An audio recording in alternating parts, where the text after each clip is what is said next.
Pakistan geography के lecture 2 में हमने पाकिस्तान का रिवर सिस्टम डिस्कस किया था। आज उसी की कंटिन्यूएशन में जो हमारे पॉइंट मिसिंग थे, जो रह गए थे हमारे, तो वो डिस्कस करते हैं, जैसे कि इंडस वाटर ट्रीटी और हमारे पास इरसा। ये कुछ पॉइंट्स है जो कि हमने लास्ट वीडियो में डिस्कस नहीं किए थे। So let's start. अब सबसे पहले क्या की बात करते हैं, इंडस वाटर ट्रीटी की बात करते हैं। कब साइन हुई थी? 1960 में, ठीक है। 1960s में ये साइन हुई है। किन किन के दरमियान में? सबसे पहले तो डेट आपने 19 सितंबर 1960 में ये ट्रीटी साइन हुई है। किसके दरमियान में हुई है? तो पाकिस्तानी साइड से अयूब खान एंड नेहरू साहब ने डिस्कस किया, इसे साइन किया था। नेक्स्ट चलते हु ब्रोकर दिस ट्रीटी, मतलब इस ट्रीटी में सालसी का किरदार किसने अदा किया था? तो वो था वर्ल्ड बैंक। वर्ल्ड बैंक ने हेल्प आउट किया था इस ट्रीटी में हम दोनों कंट्रीज़ को, कि पानी के जो मसले हैं उन्हें रिजॉल्व करने के लिए। क्योंकि आपको पता है जो इंडिया है वो अपर रिपारियन है और पाकिस्तान लोअर रिपारियन है। तो इंडिया जब चाहे पाकिस्तानी का पानी रोक सकता है और हमें डिप्राइव कर सकता है वाटर से। तो इस मसले के हल के लिए हम लोग वर्ल्ड बैंक के पास गए थे, तो उसने इसमें सालसी का किरदार अदा किया था। तो इसके रिजल्ट में, इस इंडस वाटर ट्रीटी के रिजल्ट में, इंडस, चिनाब और Jhelum, these 3 rivers are become the part of Pakistan. ये पाकिस्तान के हिस्से में आए थे। जैसे कि आप याद कर सकते हैं ICJ से शॉर्ट क्लू के तौर पे ICJ जो है वो पाकिस्तान के हिस्से में आए थे। और जो रावी सतलुज ब्यास हैं वो इंडिया, रावी सतलुज और जो ब्यास है वो इंडिया का हिस्से में, मतलब इंडिया जब चाहे रावी ब्यास सतलुज का पानी रोक सकता है। मतलब कंप्लीटली कंट्रोल इंडिया का है इन 3 रिवर्स पर। और ये जो है इंडस, चिनाब रिवर, ये झेलम हमारे पास है। यहाँ से इतने ही MCQs आ सकते थे। अब चलते हैं आगे। वाटर अपॉर्शनमेंट अकॉर्ड, ये इतना बड़ा मुश्किल सा नाम आपने याद नहीं है। वैसा वाटर ट्रीटी, अब समझिए वाटर ट्रीटी कब साइन हुई थी? तो 1991 में। इसे उर्दू में दरियाए सिंध की तकसीम का मुआहिदा भी कहते हैं। तो ये 1991 में साइन हुई थी, ठीक है ना।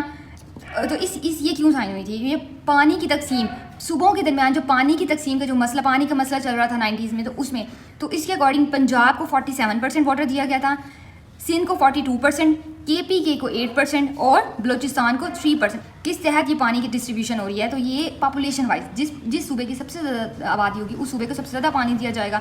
तो पंजाब की सबसे ज़्यादा आबादी हुई तो सबसे ज़्यादा पानी दिया जाएगा। इसी तरह बलूचिस्तान की सबसे कम पॉपुलेशन है तो इसकी सबसे कम इसको दिया जाएगा पानी भी। यहाँ पर उसके बाद हम देखते हैं कि इरसा इस्टेब्लिश हुआ। वो इरसा क्या है? इंडस रिवर सिस्टम अथॉरिटी है। ये एक अथॉरिटी है, मतलब एक कमीशन टाइप एक है, जहाँ पे इसके चेयरमैन भी होते हैं और जो हर सूबे का जो हमारे पास क्या कहते हैं, हमारे हर सूबे का जो CM होता है वो भी इसका मेंबर होता है। अब ये क्यों बनाई गई थी? अब ये देखा, ट्रीटी तो साइन हो गई 1991 में। अब ये देखने के लिए कि आया ये सब काम सही से कर रहे हैं, तो ये एक हमें ये अथॉरिटी भी कायम कर दी गई ताकि वो ये देखते रहें कि ये सब काम सही से हो रहा है या नहीं। तो आपने याद रखना, तो ये 1992 में साइन एस्टैब्लिश हुई है ऐसा। फिर कुछ हमारे पास बहुत इंपॉर्टेंट PPSC के MCQ जो तकरीबन हर दूसरे तीसरे पेपर में आते रहते हैं। जैसे कि India stop water of Pakistan कब स्टॉप किया था? तो 1 अप्रैल 1948 में इंडिया ने पाकिस्तान का पानी, मतलब अभी हम आज़ादी हुए थे 1947 में और 48 में हमारे पानी के मसाइल भी शुरू हो गए। तो ये पहली दफ़ा इंडिया ने हमारा पानी 1948 में हमारा स्टॉप कर दिया था। फिर एक MCQ है annual average water flow of Indus river system. तो ये 110 मैप है, ठीक है। 110 मैप है। मैप क्या है? वाटर फ्लो का यूनिट है, इसमें मैयर किया जाता है। तो 110 मैप है इंडस रिवर सिस्टम का average water flow. Poonch river is a tributary of Jhelum river. Next is which of the following are the left tributaries of Indus river. अब यहाँ पर कुछ इंपॉर्टेंट MCQs हैं जो कि आप एक दफ़ा देख लें। हमारे पास ये सपोज कर लिए इंडस रिवर है, ठीक है, बहुत बड़ा रिवर है पाकिस्तान का। अब यहाँ पर ईस्ट साइड हो, इंडस की ईस्ट साइड हुई और ये इंडस की क्या हुई? वेस्ट साइड हुई। अब ये ईस्ट साइड भी आप इसे कह सकते हो, इसके लेफ्ट भी, ये लेफ्ट भी बनती है, इंडस की लेफ्ट साइड भी बनती है। और ये कौन सी बनती है? Right side. अच्छा जी, अब यहाँ पर बहुत, जैसे कि आप पढ़ते हैं चिनाब भी इसकी, चिनाब, रावी, सतलुज और ये ब्यास भी, और ये सारी ही इंडस की क्या है? ट्रिब्यूटरीज हैं और लेफ्ट हैं। बट ये MCQs वो नहीं आपसे पूछता है, क्योंकि ये तो सबको ही पता है, बहुत टिपिकल MCQs हर पेपर में आते हैं। लेकिन अब वो थोड़ा एडवांस लेवल पे जा रहा है, तो आपको भी अपनी तैयारी थोड़ी एडवांस तरीके से करनी होगी। अब इस साल MCQs में 2024 में उसने पूछा था कि लेफ्ट ट्रिब्यूटरीज, लेकिन उसने ये जो 2 नाम दिए थे, सास्कर रिवर और सोहान रिवर, तो आपको पता होना चाहिए। तो यहाँ पर हमारे पास क्या है?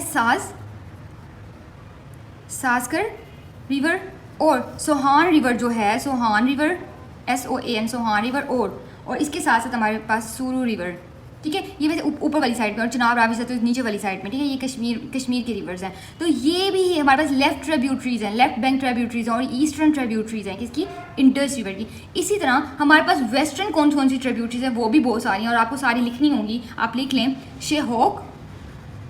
शेहोक है, हमारे पास गिलगित है, इसी तरह हमारे पास है हुंजा, टी से टुची ये जो है गोमल है हमारे पास। फिर हमारे पास सवात रिवर है, फिर हमारे पास है कुनर रिवर है, कुनार रिवर है, फिर हमारे पास खुर्रम रिवर है, खुर्रम रिवर है, और ये सारी क्या है हमारे पास, और काबुल रिवर, काबुल रिवर। तो ये सारी क्या हुई वेस्ट। अब आपको ये सब नाम याद रखने हैं क्योंकि किसी भी पेपर में कुछ भी है वो आपसे पूछ सकता है, और काफ़ी जो प्रीवियस एमसीक्यूज जो होते हैं वो आप चेंज करें एमसीक्यूज, तो अपनी तैयारी को भी थोड़ा एडवांस करें। तो ये ईस्टर्न और वेस्टर्न ट्रिब्यूटरीज या लेफ्ट बैंक और राइट बैंक ट्रिब्यूटरीज आपको सारी पता होनी चाहिए। फिर आ जाए उसके बाद है Kunar river flow in Chitral, ये चित्राल में रिवर फ्लो करता है। फिर आ जाए पंजनत हेडवर्क्स इज कंस्ट्रक्टेड ऑन। अब हमने पढ़ा था पंजाब का सबसे बड़ा जो दरिया है वो हमारे पास सतलुज है, और चिनाब जो है उसकी ट्रिब्यूटरी है, ट्रिब्यूटरी का मतलब वो उसमें आके गिरता है, और जहाँ ये गिरता है तो वहाँ उसे हमने पंजनद कहा था क्योंकि पांच दरियाओं का पानी यहाँ के मिलता है। तो यहाँ पर इस जगह पर जहाँ ये मिल रहे हैं उसे हमने कहा था पंजनद, ठीक है। तो वहाँ पे एक हेडवर्क भी बना हुआ है जैसे पंजनद हेडवर्क्स का है, जैसे कि हमने इसमें हमने डिस्कस किया था। यहाँ पर जैसे कि ये है हमारे पास क्या है सतलुज आ रहा है, और यहाँ से हमारे पास चिनाब है, इसे हमने पंजनद कहा था, तो यहाँ पर ही पंजनद हेडवर्क भी है, ठीक है। पंजनद हेडवर्क है, और ये भी एमसीक्यू पूछा गया। अच्छा जी, एक लास्ट एमसीक्यू है जो कि हमने प्रीवियस वीडियो में डिस्कस किया था। आपने मुझे बताना है वो कौन सा प्रोविंस है जिसका सबसे बड़ा दरिया हिंगोल रिवर है, ठीक है। Hingol river is situated in which province of Pakistan, ये आपने मुझे कमेंट सेक्शन में बताना है। That's it for today.